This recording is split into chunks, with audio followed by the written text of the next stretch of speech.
All right, our next presenter, we met him in high school. Oh, there's more. Good. I'm sorry, we got a little derailed.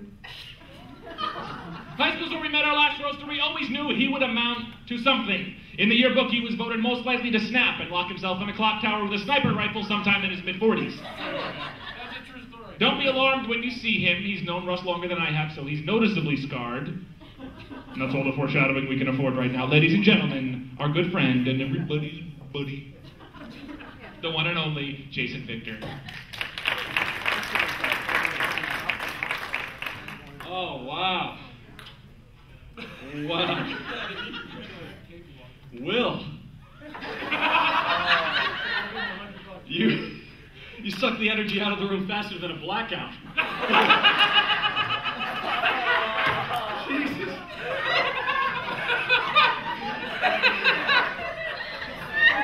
You left out the summer in between your freshman and sophomore year together. I didn't know what happened. Oh my goodness. Well, no, but thank you, Will. That was very long. Well, one of the disadvantages of doing this so late in the evening is that all the best jokes are already taken. So I'm just going to see what I came up with here and just cross it off as I go, so bear with me. It's an intervention, you're schmarmy, you watch soap operas, you're vindictive, you have a man crush on Ron Boehmer, Sean Connery, Harrison Ford, Terrace Mann, John Mantis, Douglas Sills, Morris Moran, David Weitzer, Matt Naz, Unfortunately. Peter Griffin's side boob, Matt Snow, and Joe Gadara. Why am I at the end of the list? Sorry. Richard Dean Anderson, Tim Curry, John Lindstrom, Ken Schreiner, Michael Dietz, Michael Easton, Gabriel Knight, Chris Cook, Keith Sutherland, Josh Groban, that guy from the Snickers commercial, Eric Bartman,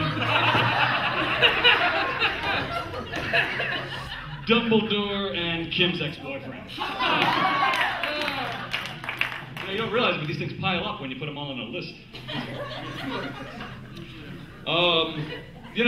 Russ has been in the hot seat a lot, but there's a lot of people taking a lot of heat tonight, and you just have to thank his wife Andy for throwing the shindig, making all this possible. She really did a great job. Really did. Andy is really great when she's not trying to toilet train her cats. So good. And Dave, he's doing a great job emceeing tonight for the evening. He didn't even have to break out his Nathan Lane impression once. It was good. Should I have gone with the Raptor joke? Was that all right? Sorry. He said it was fine.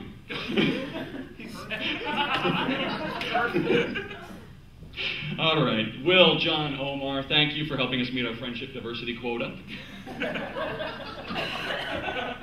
And Omar, I have to say specifically, you're the only one more inappropriate than you is Andy Dick. My God.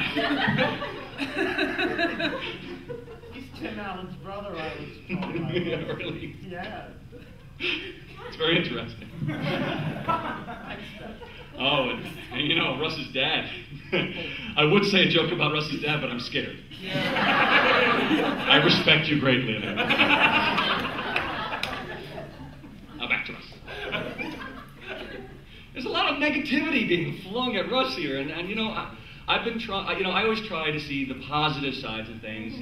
Russ calls me the schmaltzy guy who just tries to say touching things. So I'll just do my job here, just say all the positives. Okay, so for instance, he's the one that's most responsible for getting me up on stage time and time again, and for that the audience hates you.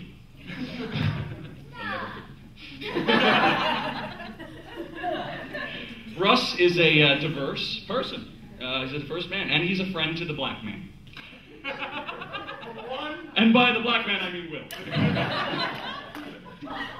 He's the only one. Oh. Yeah. Now, Russ is also a man of great musical and comedy genius. He is. Without hesitation, he can effortlessly insert you into a popular song, thus branding you indefinitely with your own brilliant theme song.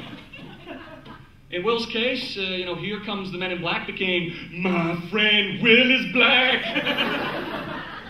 Obviously. Here Comes Here Comes the Snake by the Cherry Poppin' Daddies once became a loving song about me. Here comes my steak. You like steak? Apparently I get that. That was my punchline. Apparently I like steak. That was my punchline. It's all right. And you might want to look into buying one of those air horns. It's good. Now, positive. That's positive. I'm sorry. Russ is great with kids. He always knows just the right gift to give. Sharp corners? No problem. Flammable? Grow up. He gives my son toys that will either poke his eye out or get him accidentally shot by a police officer. Imagine the gifts children would receive if it were all up to Russ. Welcome baby into the world with baby's first razor-tip batarang. First birthday, how about a picture book, green eggs, and how to juggle knives? And no Christmas morning would be complete without the Mace and Taser Activity Kit. For my son's second birthday, would you do me a favor and buy him a nice toxic toy from China like a normal person?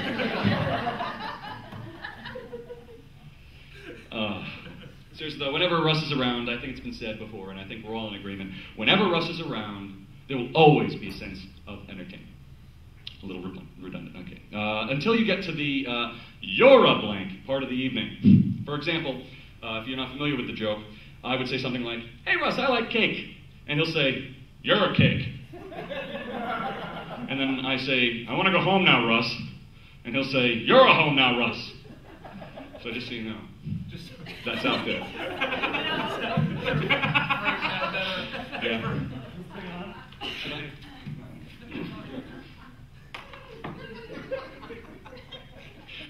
Most people are afraid of the big things in life. Fear of heights, losing your job, not Russ. He laughs at all those things. Ha! And instead he's terrified of bugs. I've never seen such a macho guy turn into such a Nancy as when Russ sees a ladybug land on his arm. And man, he has to bail him out.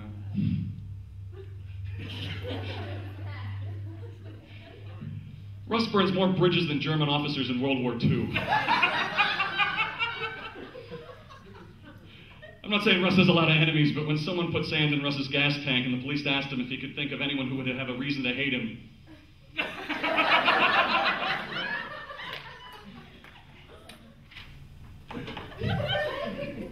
now, Russ is also a friend. He's a friend. Cool. Yeah, he's a fan of highbrow comedy, and he told me this joke once. It's not mine, it's his. Here's an example of one of these very highbrow, very politically correct jokes. Helen Keller went to town riding on a pony, stuck a feather in her hat and called it nah. Real classy, right? Helen was always funny. All right. Okay. And it's been touched on before, but Russ is a literary mastermind. Not since Keats or Hemingway or Dostoevsky has such a literary genius been exposed to us, the plebeian pedestrian public. To prove my point, I read to you a passage from one of Russ's works. This invention provides the ability to put unprecedented amounts of power in the Earth's atmosphere at strategic locations and to maintain the power injection level, particularly if random pulsing is employed in a manner far more precise and better controlled than heretofore accomplished by science before. Just rolls off the tongue, doesn't it? But wait, there's more. I couldn't harm a fly. I detest violence. I'm afraid of snakes and small mammals and have erectile dysfunction. So vulnerable. This autobiography of Russ's life will be out in paperback in the end of June. Now, I don't want to insult Russ's acting, but when If he was in Noises Off, I haven't heard an English accent that bad since Kevin Costner was in Robin Hood. Come with me, Maid Marian. No one's seen that, apparently. It was a big movie. I wasn't born yet.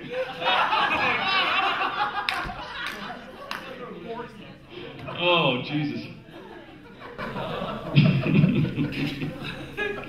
And of course, you'd be living under a rock if you didn't know that Russ played the award-winning title character from You're a Good Man, Charlie Brown. You know, winning an award for New Jersey Community Theater is a lot like being the best at swimming in poop. Think about it. Sure, it's impressive. But most people are disgusted by the accomplishment.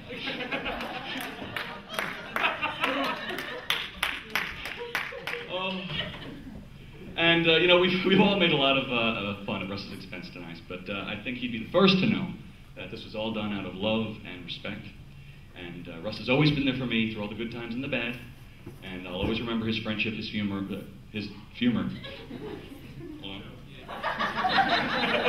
Spell check. Humor. That was humor. And all the jokes at my expense. I never knew all those years ago when we would hang out in high school that we'd someday still be friends through the rest of high school, college, be in each other's weddings, and you'd be there to bludgeon my firstborn with sharp, pointy toys. So for all these memories, past, present, and those to come, I thank you and celebrate the life of Russ Crespolini, and may this be just the beginning of more great things to come. Happy birthday, buddy. I'd like to invite the roasters all to stand up and join me in a rendition of a touching song.